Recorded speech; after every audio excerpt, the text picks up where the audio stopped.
A Constituição Federal do Brasil é considerada avançada em termos de direitos para as mulheres, equidade de gênero.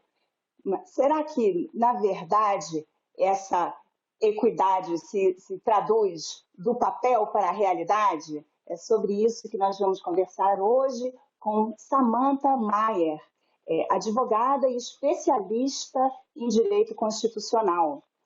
Olá, Samantha, seja bem-vinda. Muito obrigada por participar aqui do Cidadania Mulher, o espaço de debate das questões femininas aqui na TV Senado. Olá, Roberta. Muito obrigada pelo convite, é um prazer. Samantha, a Constituição brasileira, ela é realmente assim, tão boa assim? Qual é a sua avaliação nessa questão mesmo da equidade de gênero? A nossa Constituição de 88, em termos de proteção de direitos fundamentais, de direitos humanos, é uma das constituições mais avançadas do mundo. É difícil a gente imaginar que não tenha um direito fundamental que não esteja previsto no extenso rol dos incisos do artigo 5º. No que diz respeito às mulheres, a Constituição, logo nos primeiros incisos do artigo 5º, estabelece a igualdade entre homens e mulheres nos termos desta Constituição. E quando ela coloca nos termos desta Constituição, ela própria realiza ações afirmativas em prol da mulher, não é? A reserva de mercado, de empregos em relação à mulher, a aposentadoria com menos idade, a licença maternidade. Então, do ponto de vista normativo, legislativo, nós temos uma legislação que ampara as mulheres. Aí surge a pergunta, e por que não temos essa igualdade de fato? Porque muitas vezes esses direitos dependem da implementação de políticas públicas e da fiscalização do seu cumprimento. E aí isso sai do âmbito legislativo e passa para o âmbito do Poder Executivo e do próprio Poder Judiciário.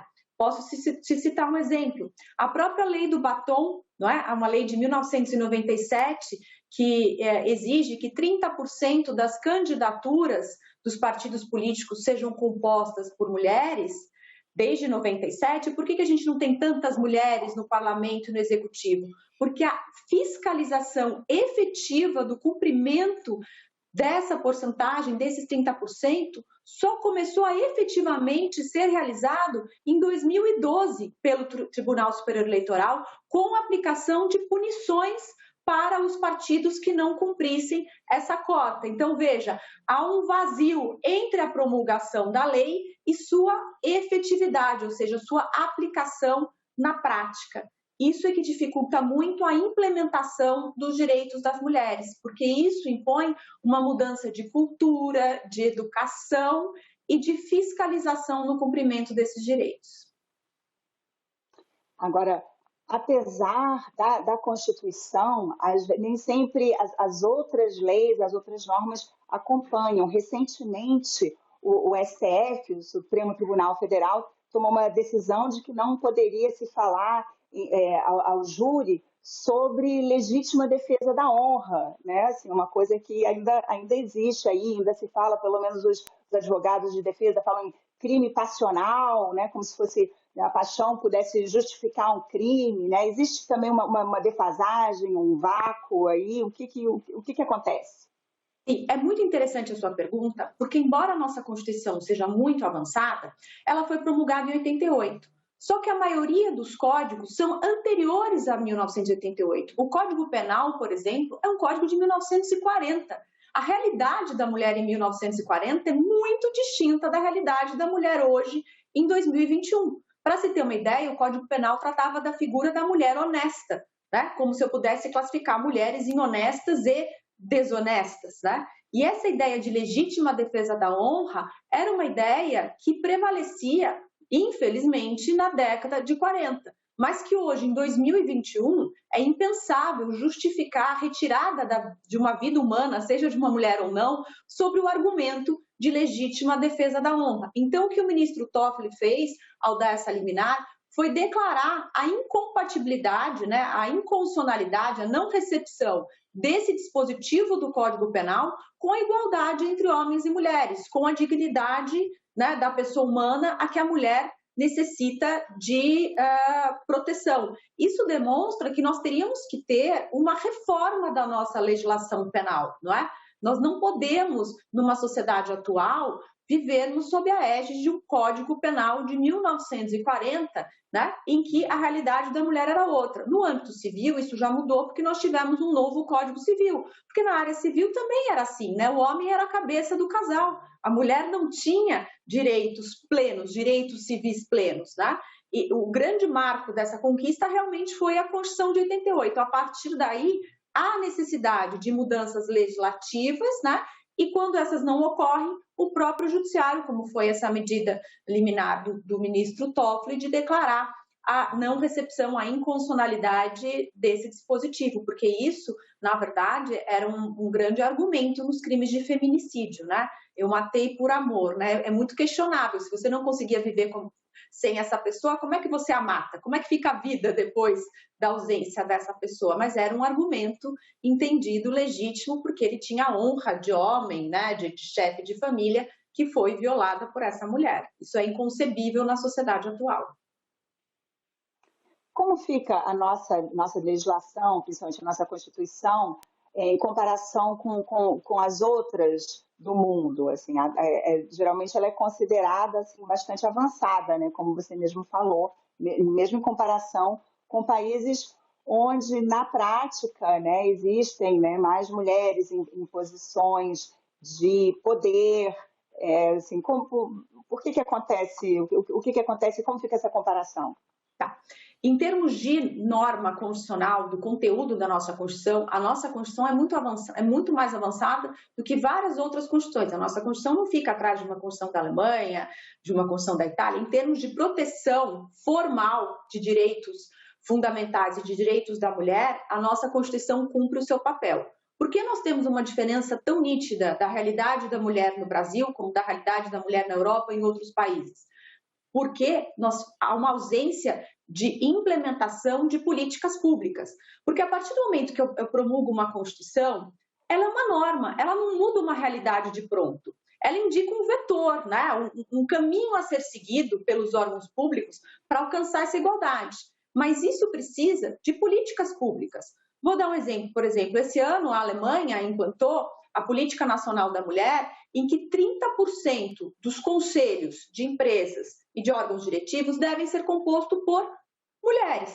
Eles dão um prazo, mas as empresas têm que alcançar, e antes estava restrito só às grandes empresas, hoje a todas, que nos cargos diretivos e nos conselhos administrativos eu tenha a participação da mulher. Eu preciso de uma fiscalização para que as mulheres não recebam um salário abaixo do dos homens exercendo a mesma função. Eu preciso de ações afirmativas para que as mulheres consigam chegar aos mais altos cargos, para que nós possamos ter mais mulheres no Legislativo, na Câmara, no Senado, mais mulheres no cargo executivo. E para isso é necessário não só uma proteção com um número mínimo de cotas, mas também financiamento público, né? Dinheiro, porque as campanhas são caras e muitos dos partidos preferem investir em campanhas masculinas, onde eles têm maior chance de êxito do que numa campanha feminina. E aí é importante também nós mulheres nos unirmos, porque nós somos uma maioria, né? É muito engraçado porque as mulheres são uma maioria numérica, mas uma minoria na fruição de direitos. Por isso que quando se fala em empoderamento feminino, se usa muito um termo que ainda não tem uma conceituação na língua portuguesa, que é o termo sororidade. O que vinha a ser sororidade?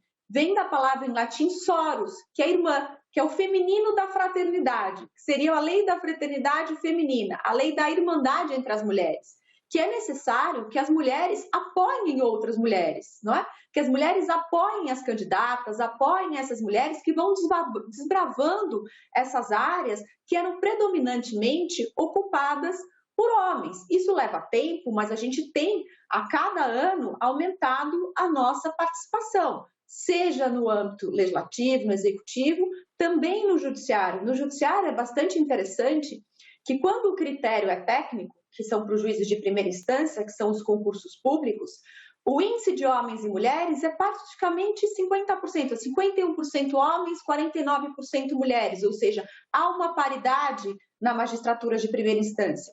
Quando isso vai para a segunda instância e para os tribunais superiores, que o critério não é só um critério de concurso público, mas indicações políticas da OAB, do Ministério Público, o número de mulheres é muito, muito menor. Então, é importante que a gente lute também para que elas cheguem aos mais altos cargos do Poder Judiciário. Tem questões que são interessantes, são redutos masculinos, né? Para se ter uma ideia, quando a ministra Ellen Grace tomou posse como a primeira mulher no Supremo Tribunal Federal, tiveram que construir um banheiro feminino no Supremo, porque ali no plenário não tinha um banheiro feminino, não havia previsão de que uma mulher pudesse chegar à mais alta corte do país, né? Se eu não me engano, também no Senado eles tiveram que, em 2016, construir um banheiro ali no plenário para as mulheres, porque só tinha ali no cafezinho. Isso tem um aspecto simbólico, né? Culturalmente não se esperava que as mulheres chegassem a tão altos cargos, mas isso é uma realidade e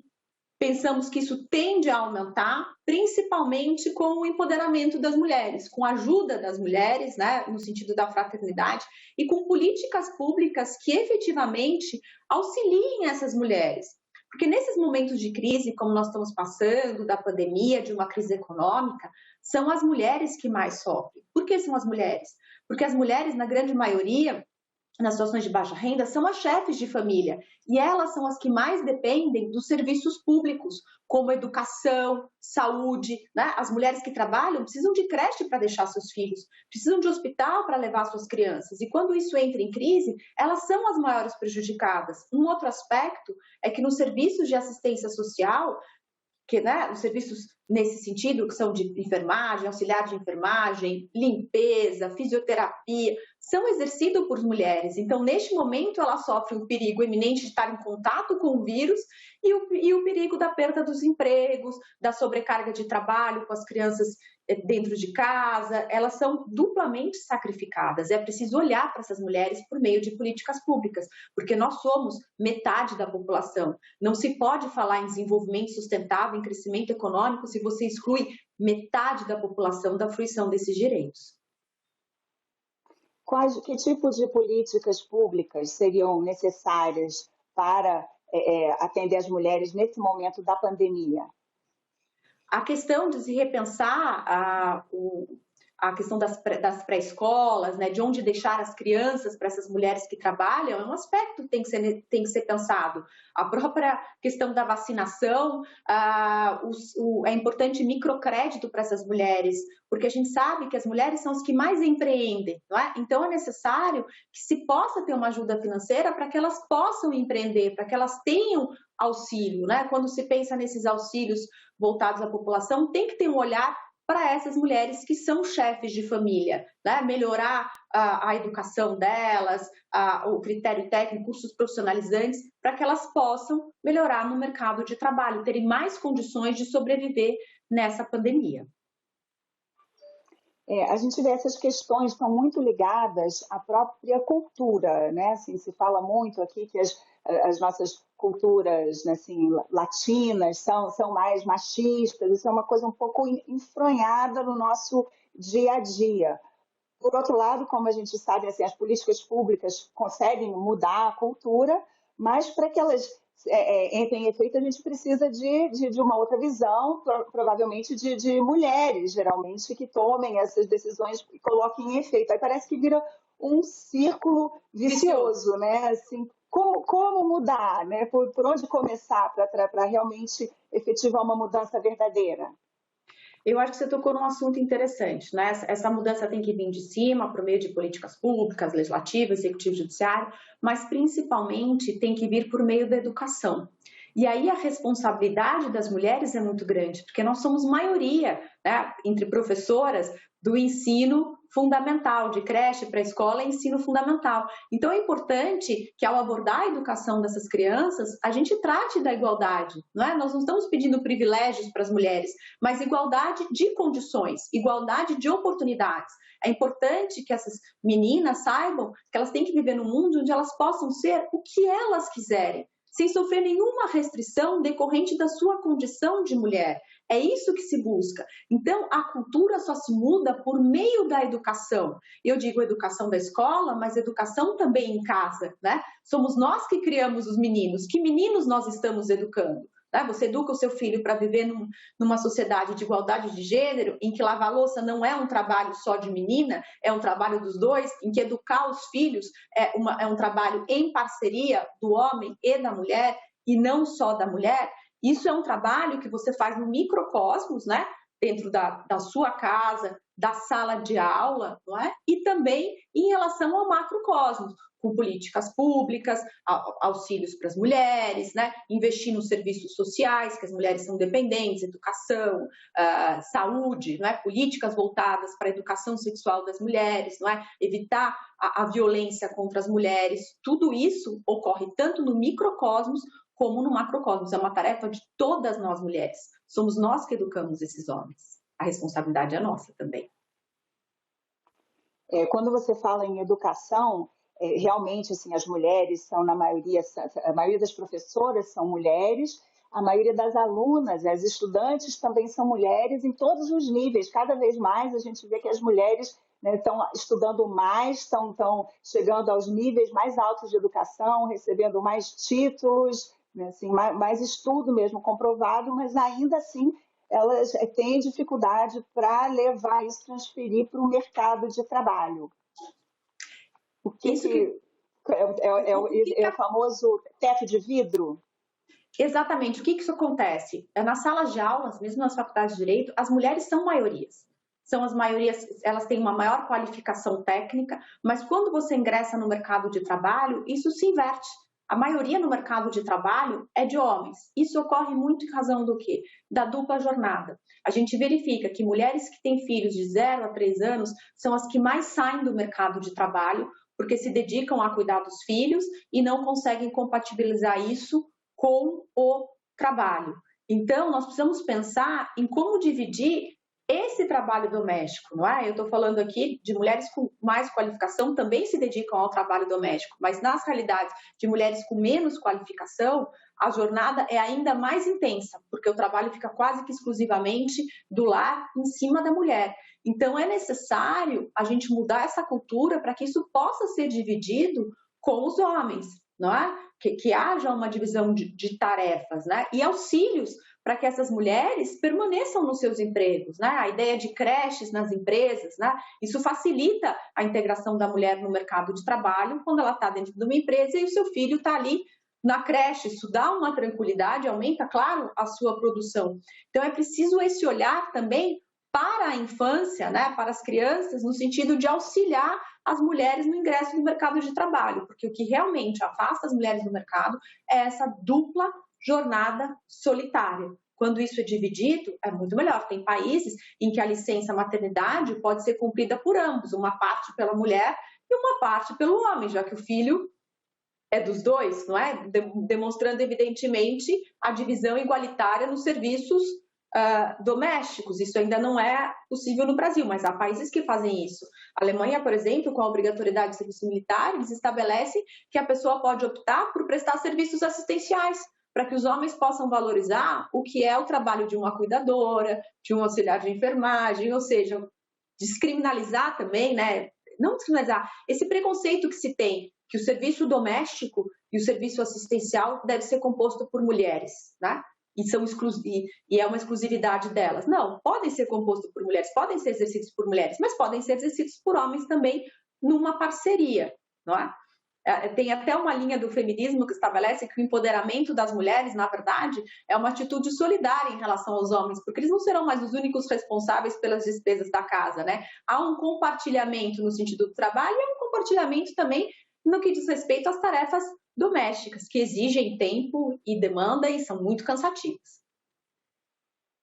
Isso, às vezes, a gente vê na própria arquitetura, assim como, né, você falou dos banheiros, né, no Supremo, no Senado. Muitas vezes a gente vê que os banheiros, a parte de trocador de bebê para trocar fralda, fica dentro do banheiro feminino, né? Não se considera que o homem pode trocar uma fralda também do seu próprio filho, né? Assim, então, essa mudança precisa alcançar aí também a própria arquitetura. Sim, e essa é uma realidade de muitos pais que exercem a sua paternidade e com filhas que falam: onde eu levo a minha filha? Eu não posso levar num banheiro masculino, aonde eu troco? não é? É uma situação que não é pensada em restaurantes, em shoppings e tudo isso, é sempre algo atribuído à mulher. Então, quando a gente fala em empoderamento feminino, está tudo relacionado, não só a questão legislativa, mas a questão de arquitetura, a questão de educação, tudo voltado para uma fruição de direitos de maneira igualitária. Ninguém quer privilégios, nós só queremos igualdade de condições. Não é? Não discriminar em relação à diferença salarial, não discriminar em relação da sua condição de mulher. Eu quero alcançar os mais altos cargos, mas em razão da minha capacidade, não da minha condição. Eu acho que essa é a busca da mulher, mas que ainda sofre muito preconceito, né? Eles, vocês querem favores? Não, não queremos nada disso. Nós queremos que se cumpra a Constituição. Queremos igualdade de condições, porque quando nos colocam igualdade de condições, a nossa chance de êxito é a mesma que a de um homem, não é verdade? Agora, quando os critérios são subjetivos, aí realmente o que prevalece é uma cultura machista, não é? Uma cultura de que isso não é serviço para a mulher, que a mulher é mais sensível, que a mulher é mais isso, portanto tem que exercer tal função. Eu entendo que se ela quiser exercer, sim, mas ela não tem que estar condicionada a exercer. Tem que ser uma opção da mulher e não uma obrigação. Agora, quando a gente fala dessa distribuição, de incluir dos homens cuidarem também das crianças, inclusive em creches, ou assim, serem também cuidadores, aí a gente volta de novo àquela cultura e o próprio medo da violência, que muitas vezes a gente vê as mulheres falando, não, mas eu não quero um homem cuidando da minha filha, do meu bebê, porque geralmente os homens é que praticam a violência. Assim, esse é um outro ciclo vicioso que a gente encontra aí.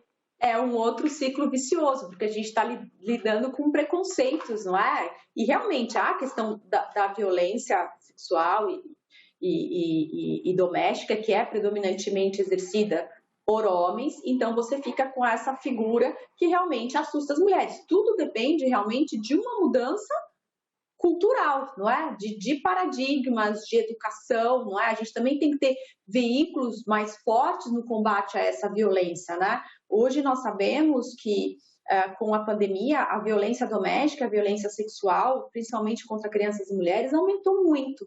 E por quê? Porque o isolamento faz com que essa criança não consiga nem expressar a violência que ela está sofrendo. Porque a gente não pode deixar de pensar que o local, na maioria das vezes, onde a criança expressa ou dá indícios de que está sofrendo violência doméstica, é nas escolas.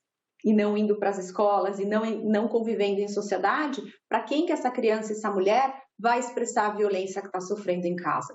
Tá? E essa violência também é fruto de uma cultura, de uma educação machista, que a gente tem que combater desde o berço, não é? As mulheres têm os mesmos direitos, relacionamentos terminam quando não há mais amor ou quando não há mais companheirismo, e isso faz parte da vida. Ninguém tem que morrer porque terminou um relacionamento. Essa ideia de propriedade que ainda prevalece numa sociedade machista é inconcebível. Ninguém é dono de ninguém, né? As pessoas são livres e se unem por livre, espontânea vontade. E é isso que a gente vê ainda numa cultura machista, que só se combate com educação, né? com uma legislação que puna esses agressores, mas principalmente numa conscientização de como nós estamos educando esses meninos e meninas, não é? E quais políticas públicas são as mais necessárias nesse momento? E falta ainda legislação? A legislação sempre ajuda, né? Porque ainda nós somos um país positivista e que esperamos que tudo venha da lei. E a lei é forte porque ela normalmente vem acompanhada de sanções. Se você não agir de determinada maneira, você vai ter uma sanção, seja uma multa, seja uma restrição de direitos, ou até mesmo uma prisão. Então, a legislação sempre auxilia a mudar uma cultura. Fora isso, nós precisamos de políticas nas escolas, não é? Em grupo de mulheres que auxiliem as mulheres frutos da violência, grupos de políticas públicas e grupos de mulheres que auxiliem as mulheres a conseguirem a sua independência financeira, não é? A conseguirem terem uma carreira, terem o seu trabalho, aumentarem a sua escolaridade. Tudo isso é um trabalhinho de formiguinha, que vem tanto do poder público quanto da sociedade. A gente tem iniciativas, ONGs, grupos de mulheres que cumprem um papel preponderante no empoderamento de outras mulheres, cuidando de mulheres vítimas de violência, comprando produtos e ajudando entidades que são compostas por mulheres. Isso tudo ocorre no âmbito da sociedade civil. No âmbito do poder público, nós precisamos de mulheres no poder para pensar as políticas públicas sob a ótica das mulheres. Quando a gente pensa em todas essas medidas do Covid, eu sempre me questiono, alguma mulher foi ouvida? Em que medida essa restrição auxilia ou não as mulheres? O que eu poderia fazer para amenizar o impacto dessa medida nas mulheres, né? Ouvir essas mulheres e interpretar e dar um olhar feminino sobre essas situações, porque isso é bom para a própria democracia. Quanto mais eu trago vozes diferentes, mais eu consigo uma decisão mais eficaz, não é? Mas que consiga garantir essa igualdade de direitos e oportunidades, porque a mulher precisa de muita ajuda no campo social. Então, incrementar, é inadmissível que as mulheres que trabalham não consigam uma vaga numa creche para colocar o seu filho. Se você não tem uma creche para colocar o seu filho, como é que você entra no mercado de trabalho, não é? Como é que uma escola de período integral, porque o trabalho da mulher é em período integral, como é que ela pode pegar o filho meio-dia e deixar em casa sozinho? Essa questão da educação é muito importante para que a mulher possa competir em igualdade de condições com os homens. Essa questão da educação pode vir tanto do poder público, como também da iniciativa privada, por meio de creches, de bolsas de ensino para os filhos das suas funcionárias, né? Uma boa assistência médica. Isso não é uma responsabilidade exclusiva do poder público, né? A própria Constituição coloca, né? A educação e a saúde é direito de todos e dever do Estado e da sociedade. Portanto, nós, sociedade, também não podemos nos furtar do nosso compromisso de solidariedade. Ninguém cresce sozinho, tá? Quando uma mulher cresce, todas as outras crescem junto, tá? Então, é importante nós nos conscientizarmos desse auxílio, dessa contribuição para o empoderamento das mulheres. Samantha, muito obrigada pela sua participação aqui no Cidadania Mulher e eu agradeço também a você que nos assiste. Essa entrevista já está disponível no site da TV Senado e também no canal da TV Senado no YouTube. Se você quiser fazer alguma sugestão ou comentário, entre em contato com a Ouvidoria do Senado. Mais uma vez, obrigada pela atenção e até o próximo Cidadania Mulher.